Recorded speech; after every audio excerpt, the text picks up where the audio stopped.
bien bonjour à tous, aujourd'hui nous allons voir ensemble comment fonctionnent les rampes dans Revit.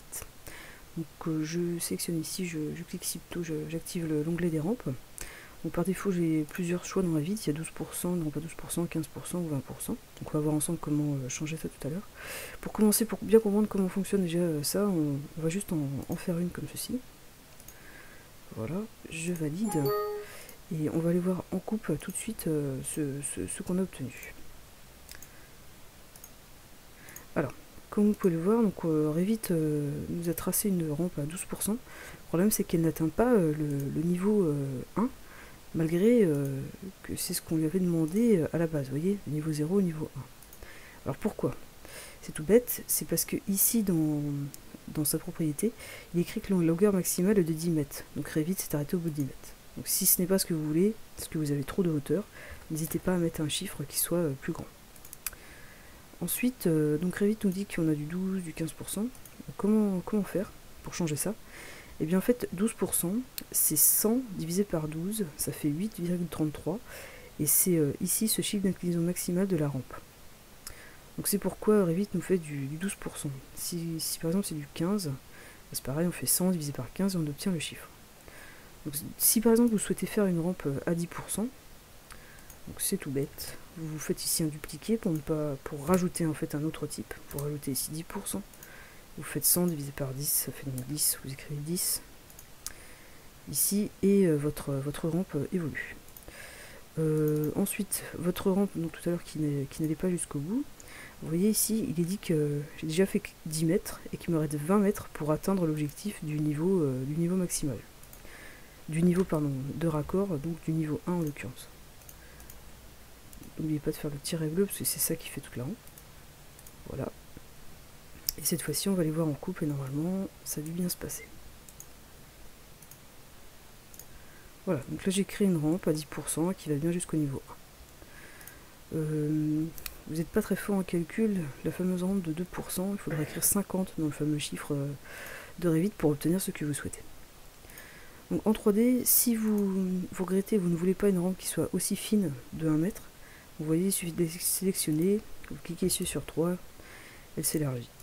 Si vous ne souhaitez pas des garde-corps, il suffit de les sélectionner, de les supprimer, et voilà, vous obtenez la rampe souhaitée. Donc voilà, on va voir maintenant... ah oui, ce que je voulais vous montrer aussi sur ce tuto, c'est que l'autre jour au bureau d'études, on a eu un souci d'affichage en fait de la rampe, c'est-à-dire que on avait du béton qui était gris autour, et la rampe, malgré qu'elle avait le même matériel, ne voulait pas s'afficher. Donc on a lu un peu partout, dans les différents forums, Revit, et même sur les sites officiels. En fait, il est dit que vous devez, dans ce cas, faire un sol à la place de faire une rampe. Donc comment faire? Vous cliquez, donc là je viens de cliquer sur sol, l'outil des sols vient de s'allumer, donc je fais un bête rectangle pour symboliser mon sol qui va être en pente. Ensuite je choisis ici flèche d'inclinaison, ça fonctionne un peu comme les plafonds, ceux qui ont déjà pratiqué. Et donc la flèche indique toujours le bas. Et là, ça ne fonctionne pas du tout avec des pourcentages. En fait, Revit est en train de vous dire qu'il a fait un décalage depuis ce point de départ de 30 cm. Donc, par exemple, si vous souhaitez faire moins 1 mètre, n'écrivez pas moins 1 mètre, vous écrivez juste 1 mètre. Et selon le sens de la flèche, en fait, ça va descendre dans un sens ou dans l'autre. Par contre, ensuite, évidemment, il faut calculer à la main le pourcentage que ça vous donne. Enfin, à la main, la calculatrice pour être exact. Donc on va voir tout de suite ce que ça donne. Niveau 0.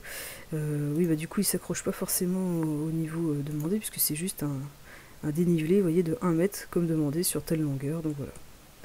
Voilà comment ça marche. Et là, normalement, vous n'aurez plus de problème d'affichage de hachure. En fait.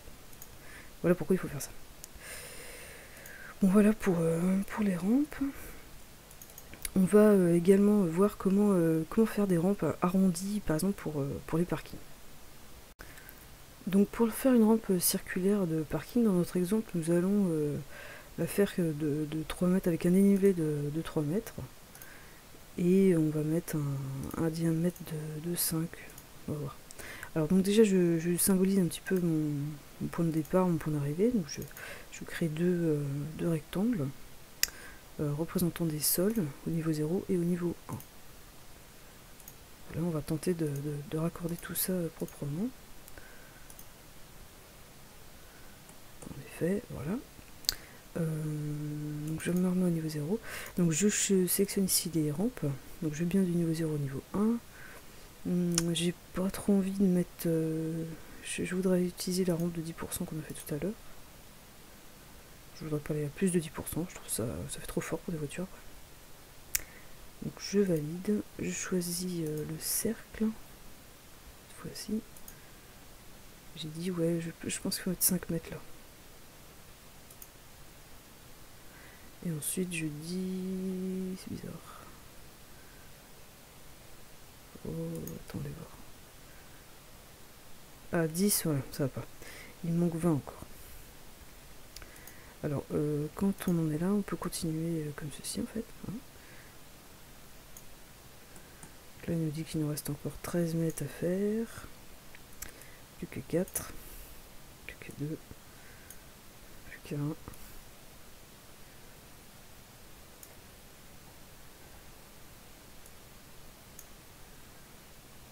Je suis un peu trop haut.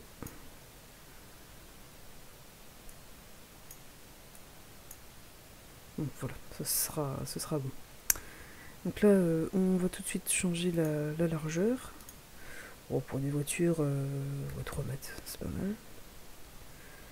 Voilà, et on valide. Ok, alors évidemment on va tourner tout ça, puisque là ça ne va pas du tout.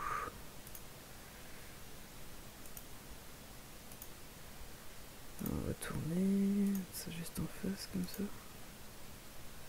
Voilà.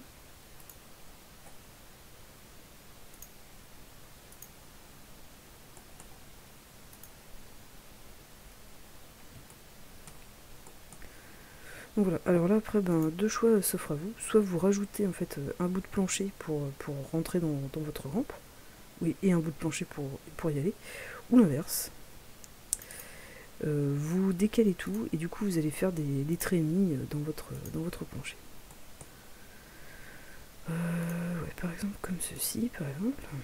Ça dépend bien sûr de la place que vous avez autour dans votre parking. Donc là, alors attendez, il faut que je me repère encore en 3D. Donc on arrive ici, donc vous voyez, il va falloir que je trouve ici. Bon, alors j'enlève tout de suite les garde-corps, parce qu'évidemment, dans le cas d'une rampe de parking, ça n'a ni queue ni tête. Donc voilà, niveau 0. Niveau 1, pardon, hop. Donc voilà. Alors modifier le tracé.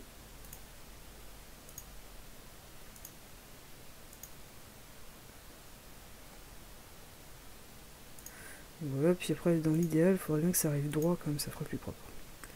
Alors.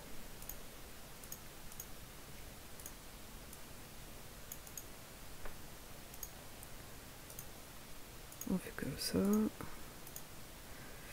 Et on va modifier ça légèrement.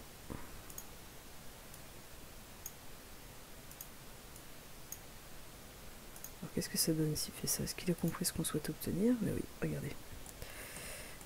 Voilà. Voilà. On peut même mettre comme ceci, on va le faire arrondi ce mur, là, ces deux murs. Attendez, supprimer, petit cercle. Voilà, comme ça, et l'autre côté pareil.